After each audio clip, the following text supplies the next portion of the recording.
प्रसव पीड़ा, हर माँ बनने वाली औरत का दर्द। नेहा का 9वां महीना चल रहा था। आज अचानक नेहा को प्रसव पीड़ा होनी शुरू हो गई। आनन फानन में अस्पताल में दाखिल कराना पड़ा। नेहा प्रसव पीड़ा से करा रही थी और नर्स उसे बार बार सांत्वना दे रही थी कि बस थोड़ी देर और सब ठीक हो जाएगा। नेहा को दर्द से छटपटाते देख सूरज नर्स से पूछता, ऐसा कब तक और कितना टाइम? जवाब में नर्स कहती, हैव पेशेंस, फर्स्ट बेबी है, ऐसा तो होता ही है।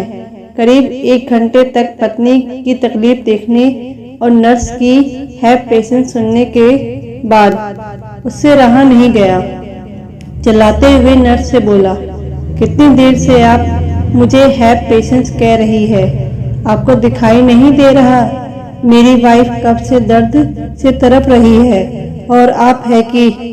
शोर सुनकर डॉक्टर शैली अपनी कैबिन से बाहर आई और सूरज से पूछने लगी कि क्या बात है, आप इतने हाइपर क्यों हो रहे हैं? सूरज ने बेड पलटी नेहा की और इशारा करते हुए वही बात दोहरा दी जो उसने नर्स से कही थी। डॉक्टर शैली बोली, मिस्टर सूरज, प्रसव की पीड़ा तो हर स्त्री को सहनी पड़ती है। कभी बच्चे का सही मूवमेंट नहीं होता तो कभी माँ के शरीर में पानी की कमी हो जाती है।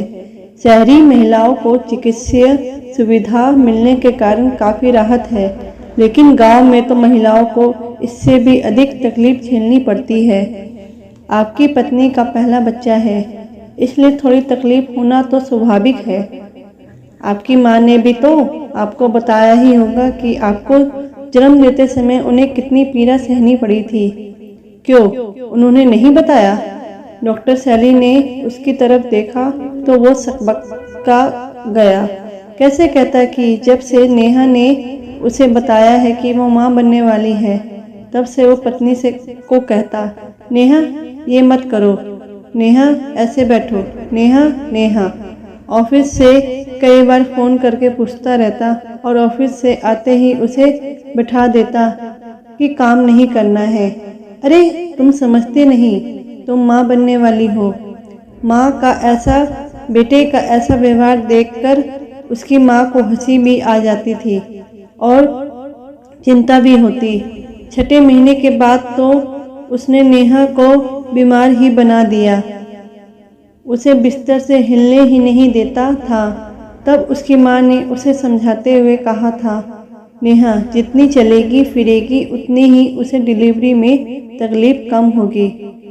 और तब वह अपनी माँ पर चिल्लाया था, आपको क्या पता कि बच्चे को जन्म देने के कितना दुख सहना पड़ता है?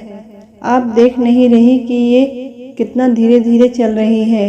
एक माँ को अपने अंदर लेकर चलने में कितना दुख सहना पड़ता है। वो बोलता जा रहा था और माँ चुपचाप सी हो गई थी। नहीं कह पाई कि हाँ, मैं कैसे जान पाती, क्योंकि तेरे पिता ने मुझे कभी इंसान समझा ही नहीं। जब तू मेरी कोख में 3 महीने का था तब मैं 10 आदमियों की रोटी अकेले बैठकर पकाती थी, और जब तू 7 महीने का था मुझसे ज़्यादा देर तक बैठा नहीं जाता था, तब भी तेरी दादी मुझसे चक्की चलवाती थी।